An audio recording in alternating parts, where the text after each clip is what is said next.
भारत पाकिस्तान दरम्यान वाढत्या तणावाच्या पार्श्वभूमीवर देशात 7 मे रोजी मोठा मॉक ड्रिल होणार आहे.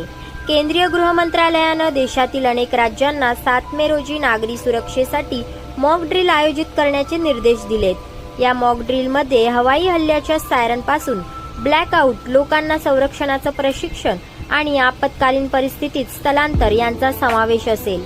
अशा प्रकारचा मॉक ड्रिल याआधी शेवटचा 1971 साली पाहायला मिळाला होता, जेव्हा भारत पाकिस्तानमध्ये थेट युद्ध झालं होतं.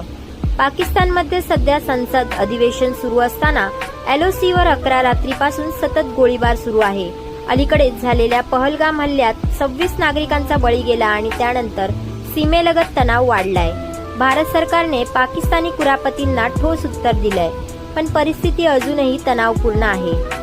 7 मे रोजी देशभरात वाजणाऱ्या सायरनचा अर्थ काय? काहीतरी मोठं होणार आहे का? अधिक माहितीसाठी सबस्क्राईब करा T न्यूज.